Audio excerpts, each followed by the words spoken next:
Hello, fellow Rotarians and guests. I'm Lori Alton, and I'm honored to serve as your club president for the Rotary year 2021-2022. The Rotary Club of Columbus has a storied past, beginning in 1915, when a group of civic-minded people saw the need for leaders to come together to find ways to make our community better. And now, 106 years later, we're a vibrant, strong club that continues to place service above self. Our club is diverse, with members across all sectors of business, government, military, healthcare, education, nonprofit and community service, ministry, and the arts. And we come together each week as friends with a shared purpose of learning how we can be more involved in the things that matter to all of us. And we leave committed to changing our community and changing lives. As Rotarians, we are people of action, and it shows.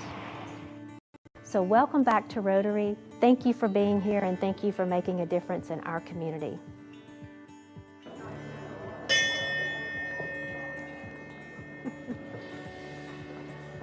Well, hello and welcome to the March 16th meeting of the Rotary Club of Columbus. It's so wonderful to look out and see all of you here, and for those of you joining us online, a warm welcome to you as well.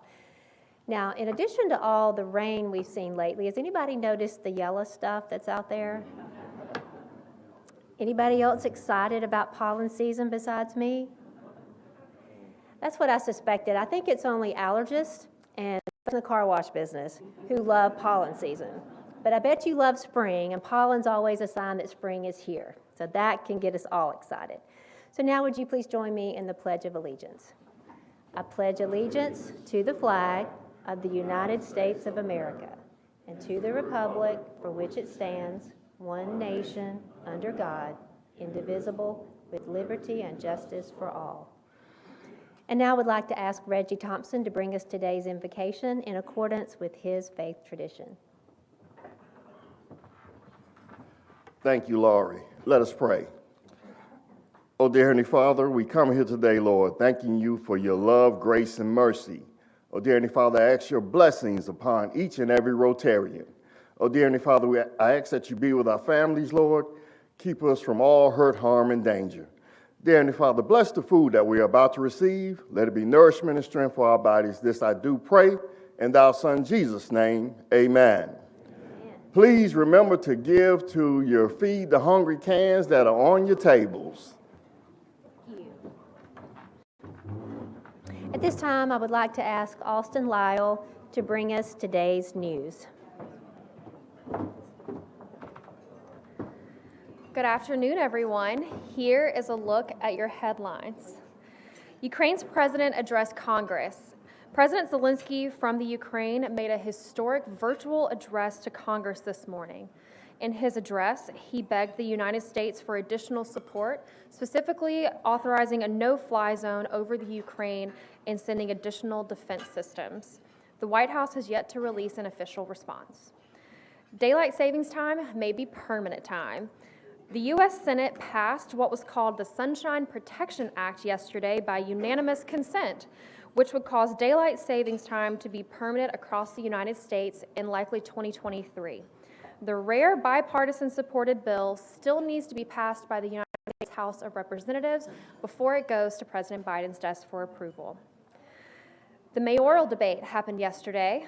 Incumbent Mayor Skip Henderson and challenger John Anker faced off in a mayoral debate at the DoubleTree Hotel in Columbus yesterday.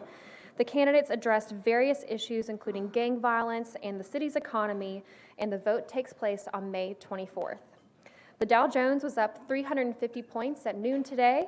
Your weather forecast is cloudy with thunderstorms later, with a high of 70 and a low of 49. Have a great day.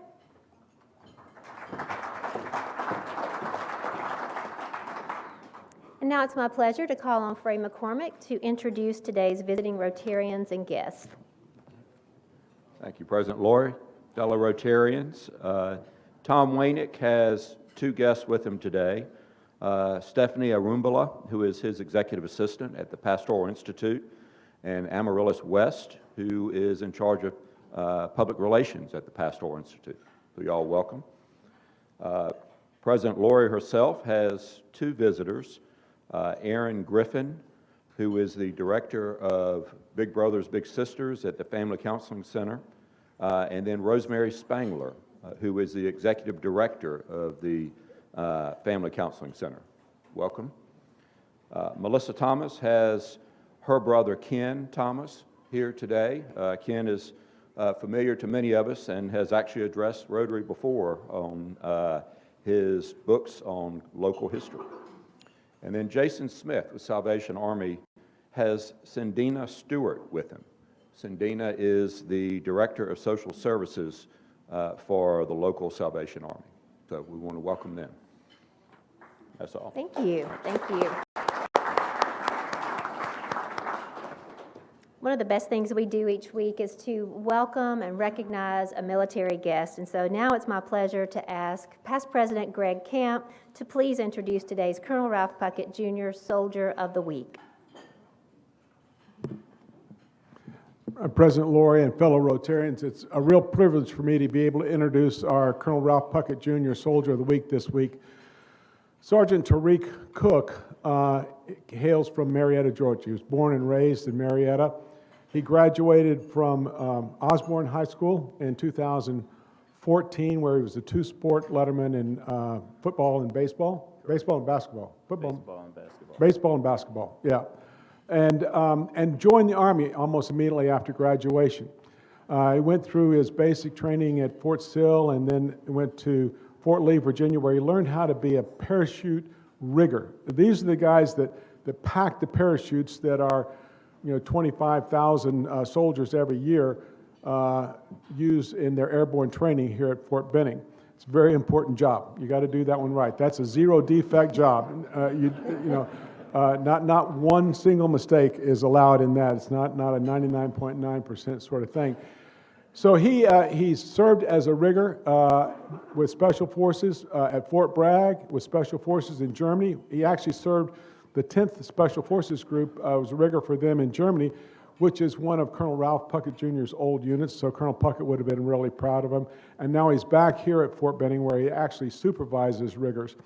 One of the interesting things about Sergeant Cook is he also, in addition to the things he's done and the schools he's been to and the awards he's got, he's forward-thinking. He's thinking about, or he's not thinking about, he's working on an application to go to warrant officer school.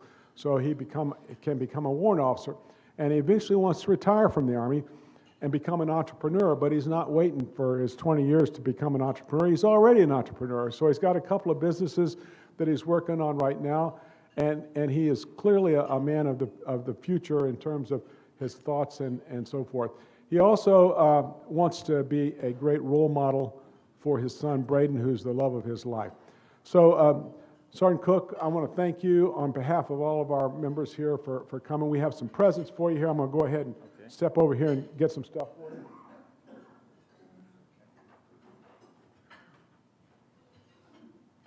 Sorry about that. All right, we got a certificate for you as the Colonel Ralph Puckett Jr.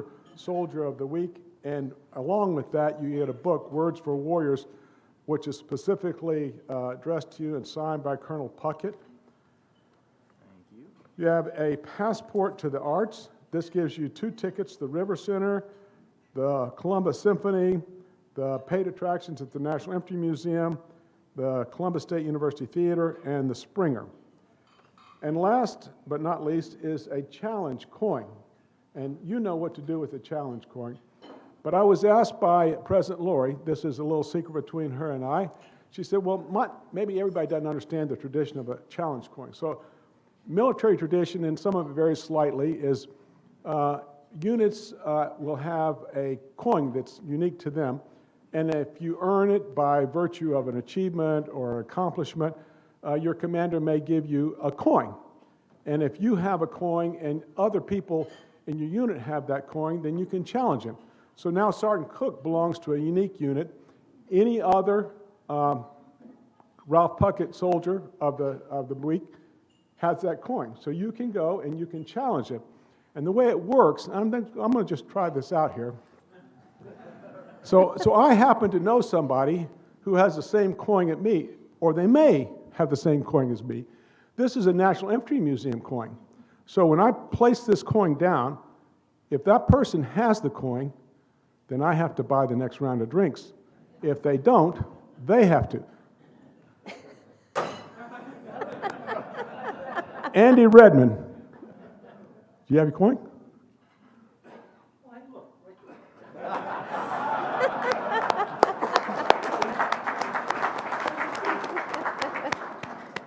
Next round's on me. Thank you so much, Sergeant Cook. Thank you guys for your support. Sergeant Cook, what a pleasure to have you. I enjoyed walking in with you, getting to know him. I was telling him at the table, after we walked in together, I felt like we'd been friends for years, so he was just super easy to talk to. But welcome, and please take back to all of the men and women who serve with you at Fort Benning our sincerest gratitude, and we hope you'll come back soon. Thank you.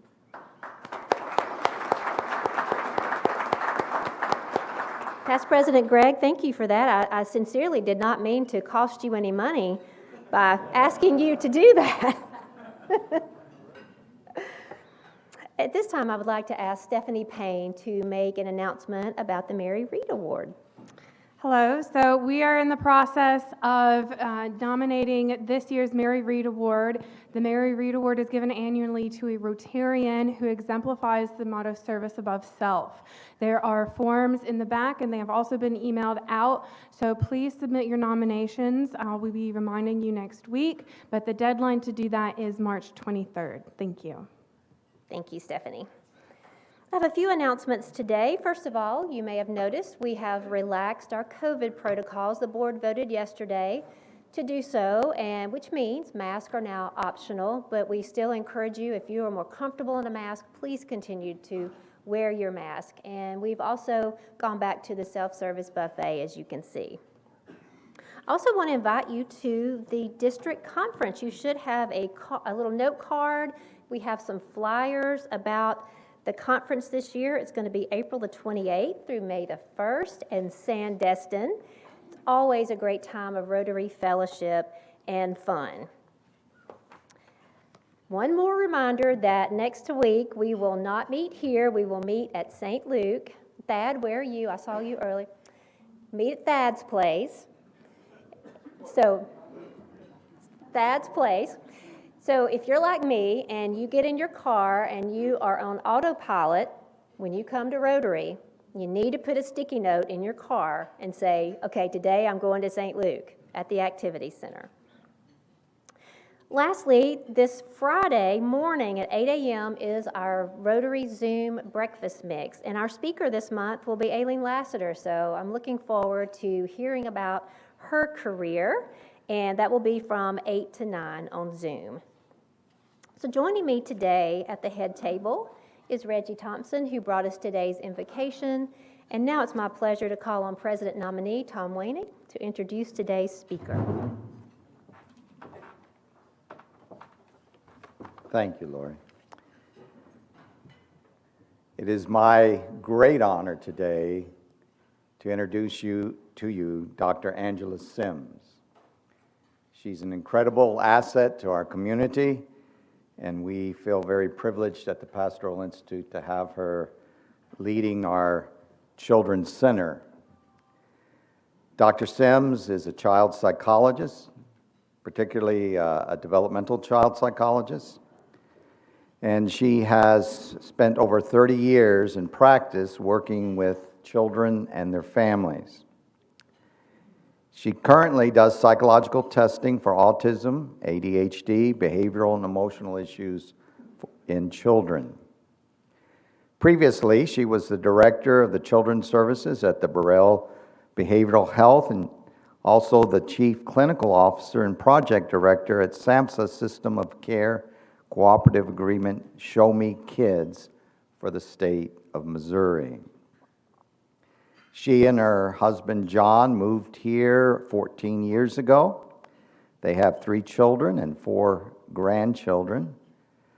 Angela's on the board of the Schwab School of Music, along with the CSU Theater at CSU. She has served on the board of the Columbus Symphony Orchestra, the Columbus Youth Orchestra, and on the board of Focus, a Christian ministry in Harris County. She is a past Rotarian herself, and of course John is a Rotarian in our club, and they are members of St. Paul Methodist Church. Because of Angela's efforts here, Fort Benning was able to allow this to be a station where those Army families who had either adults or children dealing with autism, they could be stationed here under the Exceptional Family Member Program. Prior to Angela's arrival, that was not the case. But because of her efforts, and then those who have followed her in our community in providing such services, that has been a great benefit to our Army families. She's also an associate professor at our Mercer Medical School. And currently, besides everything else she does over at the Pastoral Institute, she supervises doc students from Auburn University. Again, I can't tell you how blessed we are as a community to have Angela among us. Literally, she has changed the lives of hundreds and hundreds of children during her time here, and been a blessing to families who, in finding out that their child was dealing with autism and not knowing where to turn, they came and Angela helped change their lives. She's a blessing, and I stand in great admiration of her work, her skills, her expertise. And so, Angela, I welcome you today.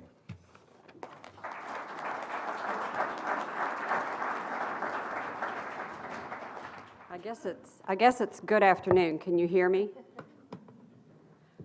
Well, I do have a personal life. After all he said, it sounded like I don't do anything fun. I like to kayak. My husband just bought us some fishing kayaks, so he's going to get me fishing more, which I don't know if I like that as much as just getting out there and kayaking. And I have 3 dogs. They're all bird dogs, German short-hair pointers.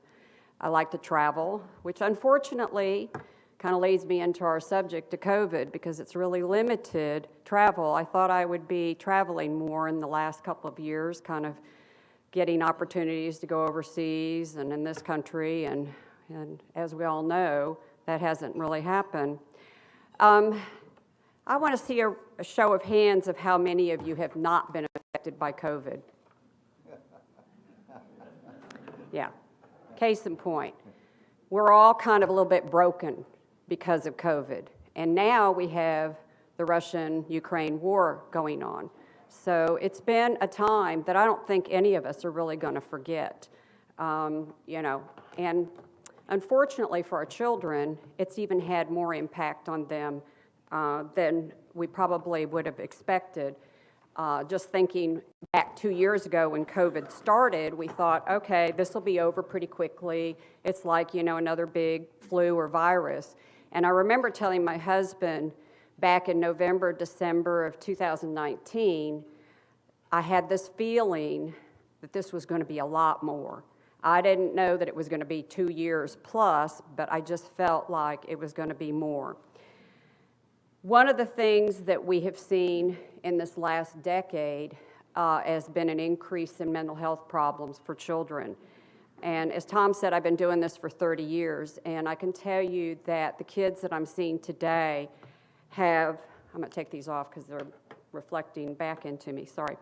The kids that I'm seeing today have more problems than I saw 30 years ago. And there's probably a combination of things that are going on. But we're seeing at least 1 out of 5 children have some type of mental, behavioral, emotional disorder.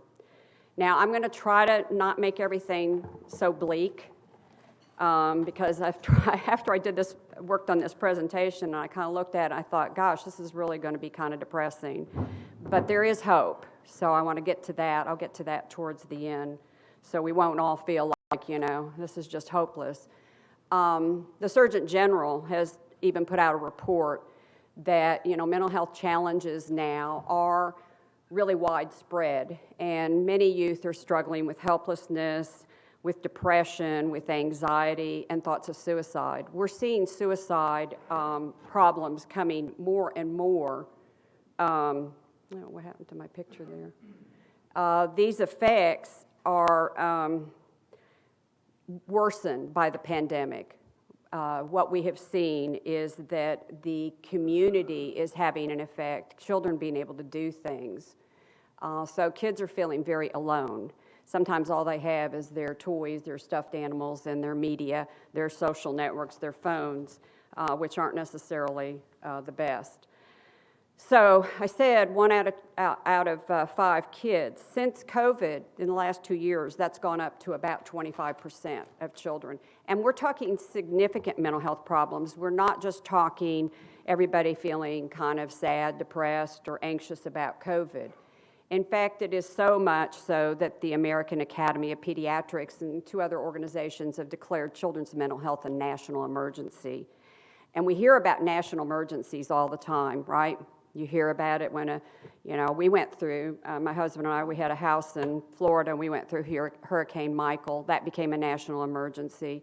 But we don't hear about children's mental health being a national emergency, but it is. And it's something we need to take seriously because the kinds of problems these kids are showing today are pretty serious. When a child comes into our office, typically we do what we call ACEs. It's an adverse childhood experience, and we can actually do that with adults as well. And it's about 10 different items on this questionnaire. You can find it online if you want to look it up. And it looks at whether you've experienced direct abuse or neglect, whether you've lived in domestic violence, whether a parent had mental health problems, substance abuse problems, if a parent was incarcerated, if you were made fun of when you were, like there's psychological abuse, death of a parent, divorce, and so forth. And when we look at ACEs, what we're seeing is that ACEs is based on a one kind of event thing. So your parent dies, okay, or you have your parents divorce. But it really doesn't work that way because these are longer term things. And when you have things happening every single day, like we've had with COVID, like you have with any kind of trauma like child abuse, if it's happening on a regular basis, we get a problem in that child called developmental trauma. And it's a new term that's probably come out in the last 10 years. Dr. Bessel van der Kolk was one of the people who coined that, who has done a lot of work in trauma, and he's a neuropsychologist, and he has done all kinds of conferences and research. And what we see with developmental trauma is the child comes out really kind of in a different way. They can look like they have learning problems, ADHD, they can look like they have depression, anger issues, they can even look like they have autism. I tested a child a few years ago where the parent was convinced the child had autism, but the child didn't. It was actually from all the domestic violence in the home that the child was just regressed and didn't have good social skills and really was agitated, didn't know how to act. So what happens if we have this trauma every day, like we've had with COVID, and now we've got this Russian thing going on? And kids are bombarded by this in the media. And so I tell parents when they come in to see me, I said, turn it off. Don't play it all the time. It's like what happened with 9/11. The other day I was watching and they're showing them putting bodies into a ditch, burying people in mass graves. Kids can't handle some of that information, and so we need to not let them see it. What happens to these kids when they have that kind of trauma? What adverse events have we had? Well, in addition to COVID, if you just think COVID, okay, fine, but it's not just been COVID. We're isolated. We have increased violence on our streets. We have more substance abuse, more domestic violence. We've had deaths, and we've had insufficient services or services that have been shut down or virtual. Now, some of the kids that I work with that have autism or social anxiety, they like the virtual. They like everything being closed down. They like not going to school. But that's actually not good for them because they become more socially isolated and become more unable to navigate the social skills that are needed. According to CDC, we have had a 13% increase in using drugs and alcohol as a way of coping with stress during COVID. I suspect once we get through these 2 years, we're going to find out it's higher than that. Because I think a lot of people have used something to just cope. We've also seen more overdoses, and we have a fentanyl crisis right now. It used to be the opioids, and it's still both, but we're seeing about an 18% increase in overdoses in this country. So why do these things happen? Why do we have that? Well, you know, adults are affected by the isolation and lockdowns. Also, children are at home, and I hear all the time from my families when we were doing virtual school is like, well, how do I work, have my child at home, make sure they're doing their virtual school? And the parents were like telling me, oh my gosh, now I see the things the teacher was saying. You know, the problems with paying attention, the problems getting their schoolwork done, the problems of, you know, keeping on track. And the parents were like, I am ready for them to go back to school. They were really, really ready. The kids were ready too. I even had one little girl who has ADHD, and she said to me, I can't believe, Dr. Sims, I'm ready to go back to school. I don't like school, but I miss my friends. And, you know, it is a lot for these kids because they couldn't do things with each other. We've also had stress that a lot of people's were shut down with their work. I know we were closed for about 6 weeks, and for some people that's stressful, for some people that's a blessing, but you know, if you're out for a longer period, that's harder. Also, we've had more disposable income. All the money that's been given out, unfortunately, can be used for drugs and alcohol. I know when I did home-based services and ran those in Missouri, we saw a lot of that when people had income coming in from unemployment or from welfare. They would buy their drugs and alcohol that way. And of course, we're all stressed. And that stress has led to more domestic violence. We've seen an 8% increase in domestic violence just during 2020. Deaths in the family. We estimate at least 140,000 children have lost a parent or caregiver as of June of 2021. And many times these kids are really just having to support each other because then the other parent is grieving, the other parent is working, and they may not be available for that child. You know, it's interesting because I'm a developmental psychologist. My area of expertise starts at birth, and I go up to 18, but I actually see children at our clinic as young as 1 and 2 years old. And you're like, 1 or 2 years old, what do they have mental health problems? Well, actually, that's the best time to catch children who have autism, because the earlier we intervene, the better their outcomes. And because babies have always been one of my areas, you know, I've been watching to see what's happening with these babies, and this social isolation has not been good for them. Parents have told me, for example, they would have a relative come to visit, a grandparent even, and the baby would just start crying and couldn't stop because they hadn't been around anybody but the parents. They hadn't gone anywhere, so people were kind of scary. Also, they would take them to the doctor's office, and the baby could not stop crying because they hadn't been anywhere but the doctor's office. And of course, you know, doctor's offices are a little scary for kids anyway because they get shots. But the babies also sense and react what is happening. I remember one time I was in a hotel and the fire alarm went off, and I grabbed my child, who was a baby at the time, and put on my robe, grabbed my child, and started down the stairs like everyone else. And I thought she would just cry her head off. She didn't make a sound. She knew we were in danger. Now, how'd she know that? It was just how I was reacting. Once we got to the car, wailed because I was relaxed. So babies are reacting to the stress that we feel. And sometimes when we see a baby and we have on a mask, that was hard for them because they can't read your signals of your face. They don't know how you're feeling. And now what I'm seeing is children that are stressed by people not having on a mask. I see a lot of kids that are saying, I'm not comfortable without that mask. I'm not comfortable other people without that mask because they're afraid of germs. They're afraid of, you know, just being kind of next to people. So this is one of the things that we're seeing is I know when I first came back to work and we didn't wear a mask, I felt like I was doing something wrong. And I don't know how many of you all felt that way, but just walking in the hallway, I felt like, wow, I'm not doing what I should be doing. So with adolescents, what we're seeing is this huge increase in depression. Before the pandemic, we estimated about 1 out of 3 high school students were depressed. Now, so that's about 33%. Now we're up to 41%. So we've seen another big increase in this.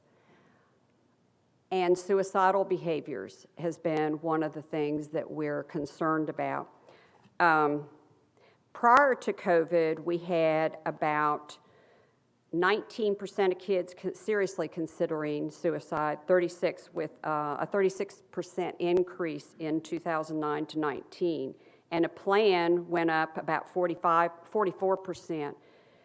Now, what's interesting is that suicide rates for adults has actually gone down. I don't have the numbers on that, but I know, and somebody in here somebody in the audience might know that, but suicide ideation in youth has increased 24%. Kids often are feeling like they're not able to talk to others, they don't have their friends, and for teens, that's particularly important. You know, any of you who have had teenagers or have teenagers now know that their peer group is more important than you are as the parent. And that's normal development for them to feel that way. And so when they don't have it, it can be very devastating. This was a statistic that really alarmed me when I was I did research for a suicide presentation for our staff a few months ago and then added it in here because I don't think people realize that suicide is the second leading cause of death for 10 to 24-year-olds. It's right after accidents, car accidents. Suicide, that's an option, but yet that's happening. And people don't think of a 10-year-old thinking about suicide. We've had 5- and 6-year-olds that come in and are thinking of suicide, and they're serious. They're not just saying something. They actually talk about wanting to die. Suicide is actually the #1 killer of adolescent girls, and we see a lot of girls that do what we call self-injurious behaviors, cutting on themselves, burning themselves, that type of thing. Because they find that helps the emotional stress they have, the physical stress is less upsetting to them than the emotional. In the last 7 years, we've seen 150% increase in suicide. Even preschoolers. So here's like a little kid, and you don't think of them as suicidal, but we've seen an increase in suicide ideation of 5-year-olds. African American youth in general have seen an increase in suicide from 5 to 11. So really what we're looking at is about 8% of boys, 12% of girls, and for some reason 15% of Latinos are seriously considering suicide. Besides just the fact that suicide is a critical issue, we need to also look at the fact that 90% of school shooters have a history of suicidality. So there's something seriously going on with those youth before they take that type of action. And if we had more mental health services, especially in the schools, we might be able to do something about that. If we had more mental health services in general. When I was in Missouri, we ran a school-based mental health program that went into the schools, but it was just a drop in the bucket for all the kids that need it. I know you all are probably familiar with the LGBTQ population, which is on the increase in our country, and they are, every child that I have seen that identifies themselves in that group has a more of an increase in suicidal behavior and self-injurious behaviors, and they require more medical treatment because of that. Media is another thing. Netflix had come out with the 13 Reasons Why. That was about suicide. Did anybody see that? You did? Okay. Can you tell us just briefly what you saw? I didn't watch it, but I heard about it. If you're not careful, it could make it feel glorified. Yeah, the suicide is glorified. Sexy. Right, and we've had celebrities who've done that in the past, and you know, it's been put out as something cool. Some of the songs that are out there, some of the music the youth are listening to, but they saw an increase in suicidality after that premiered. So media is having a negative effect on a lot of youth. you can't take it away from them because they have to interact with their peers. So I suggest monitoring. There are apps you can do on your phone to monitor what your children are doing. Watch it with them and talk about it. So it's not just something they're going off and doing by themselves and then trying to make their own decisions about what's going on. So isolation from COVID has spiked suicidality, and Generation Z, this is that group of 10 to 25. We talk about them as the most connected and the most isolated. How are they connected? They're connected digitally. They're connected through their phones, and they're not really physically connected, and they're not learning the social skills that they need or the self-regulation skills that they need or the ways they can cope. And so they are the group that has the, high suicide risk. The other thing that's happened during COVID, and, we know a lot of businesses got shut down, but so did mental health. We shut down for 6 weeks, and many services like ABA therapy, which is applied behavioral analysis, that's therapy that works with children that have autism, schools, speech, occupational therapy were shut down, and then we tried to do virtual. Well, you can do therapy virtual, counseling, but you can't do psychological testing with a 5-year-old virtually. I can tell you that I can barely keep them on the screen when I do the initial intake with the parents. So I'm mainly getting information from the parents, and the child is kind of running in and out of the camera screen. But I can't test them that way, so you have to have them come in the office. I've had parents tell me they're trying to do speech therapy with their child virtually, and I don't know how kids at 5 can do virtual school because they don't pay attention long enough to get a lot of the information. So it really did affect kids. I've had a lot of folks that have told me they just stopped going to speech for their child or OT or getting ABA because things were shut down. And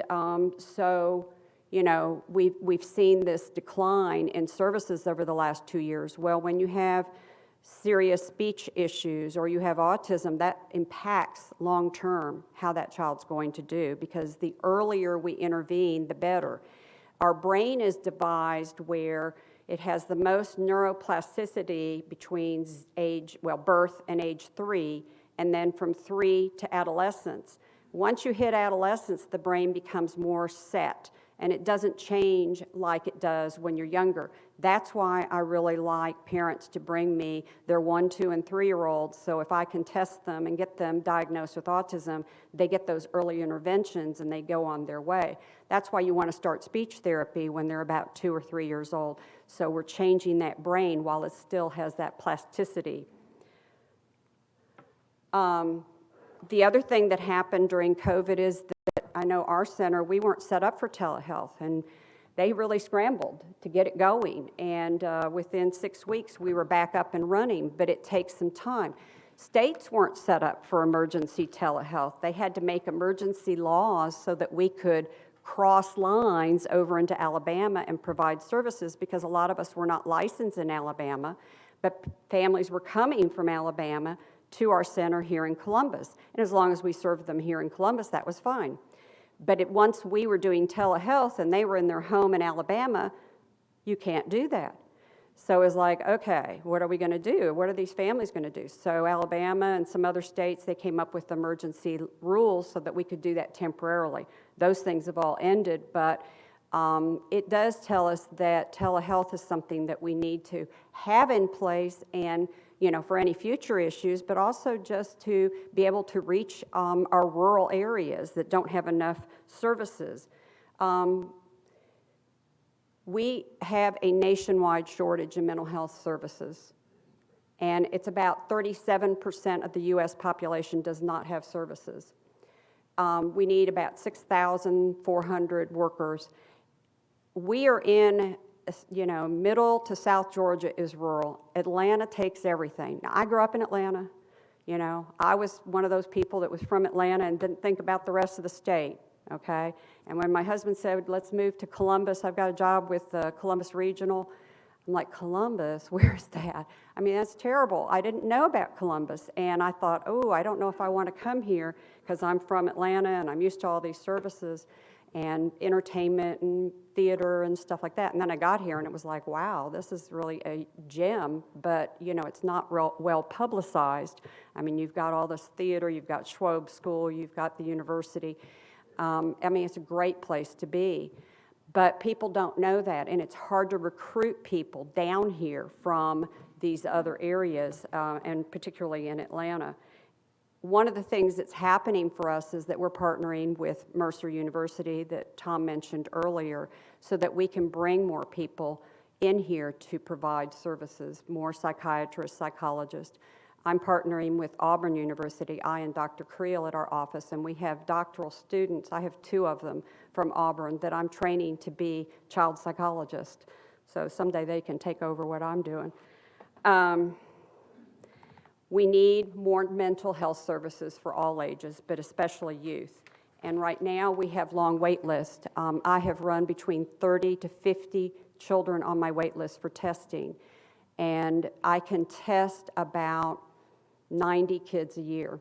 So that's a half a year. Parents have to wait to get in if they're at the end of the list.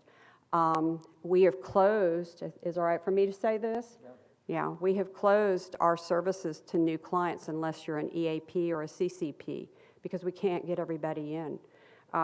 We've hired more staff, but we can't keep up with the amount of need out there. And need has increased a lot for all of us providing services. There are more and more people.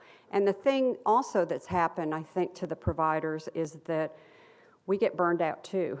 We get overwhelmed too by the level of problems. I know I've lost some children's staff just because they couldn't handle the kind of kids that are coming in day after day after day. So many of them suicidal, with suicidal gesturing and cutting and things like that. And it does, it takes a lot of your time, it takes a lot of your heart, and it's hard to do that kind of work. One of the things that we're seeing on a positive note is that children, there was a study that was conducted in the University of Rotterdam, and they did kind of some looking at prosocial behaviors, and they found that young children and young people were giving positive support to each other. And you know, this is the one thing that we need to look again at is how can we help kids to be connected to other kids? If your children haven't been able to get out and be in things, having them go to, you know, play dates and things like that so they can be around other children and do things so they're not just on a tablet all day long.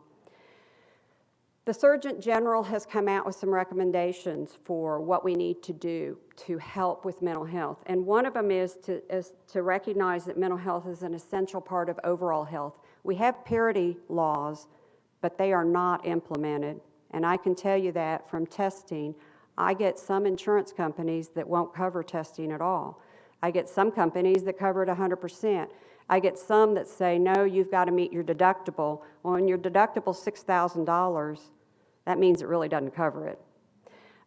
So here we are having children that need testing so they can get the right services, and the parents can't afford it. And these are parents that have insurance. So it's a real problem. We need to empower youth to self-regulate, to take care of themselves, to learn how to handle these things. We need to do more services and having access to care, especially those folks that are in rural areas. We need to expand early childhood. I can't emphasize enough how important getting with young children first before things get too deep for that child, before we have too much baggage we have to work through.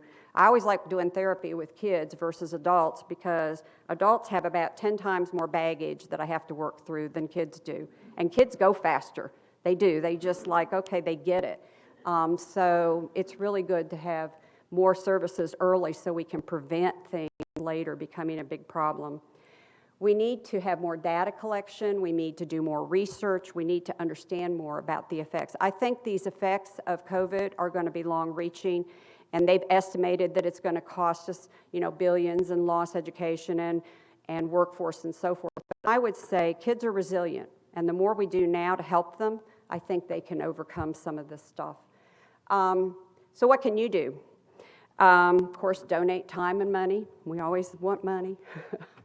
Educate your staff, your office, your community, your church about the effects of COVID, especially for children's mental health. Don't just assume that it's all okay, that we're coming out of it now. There's been some long-term effects of these children and young adults. Recognize mental stress in others. Recognize the signs when people are not doing well. And if you don't already have an EAP or a CCP, we found that's a really good way for people to get started with mental health services, because sometimes they won't go in, but if you have that and it's something that it's a benefit for them, they might try it, and then once they get in there, find out, hey, this is really helping me, and continue. Now, I know I have some time to give, hopefully, for questions. Maybe not.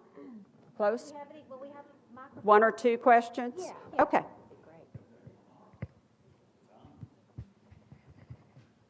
I don't remember hearing the word autism until I was an adult. Did we not have autistic kids before? Okay, so he said he hadn't heard the term autism until he was an adult. Did we have it before? Yes, but it was much less. Back when I started, it was about 1 out of 10,000 kids were being diagnosed. What we think is that a lot of kids were misdiagnosed as having mental retardation and not autism, but also there's a whole field called epigenetics, which is how our environment is impacting our genes, and that certain things in the environment are, you almost think of like an organ, and you have keys on and off. I don't play the organ, but I had an aunt that did it. So you have your keys on and off. Well, epigenetics is the environment can turn on some keys that are there genetically that might not have gotten turned on before. We've seen, like, for example, an increased risk of autism with C-sections. We do more C-sections in the last 40 years than we did in the previous 40 years. So it's things like that. I could do a whole talk about this, so I don't want to go too far. Let the next person ask a question. Other questions? Okay. Well, thank you very much. Could you stick around? Sure. I don't have anything till 2 o'clock, so I'm good. Angela said she would stick around for a few minutes. If you do have some questions, to please come up. And Angela, I have been super pumped about you coming. I'm a psychology junkie and knew that this was an issue, but the statistics you shared, I wasn't fully aware. And so thank you for all the work that you do. And as a commemoration of your visit, we will put a children's book with your name on it in the public library. I know, that's wonderful. So remember that there will be a replay of today's program on Facebook and YouTube. Also remember, next week we will be at, there you go. I want to re-welcome all of our visitors today and our guests, and especially Sergeant Cook. What a pleasure to have you here. And next week's program, like I said, will be Thad Haygood. It will be Laughter is Good Medicine, and we may need it after today's program, Angela. Next week is Laughter is Good Medicine, and we may need it after today. Until we meet next week, let's continue to make a difference.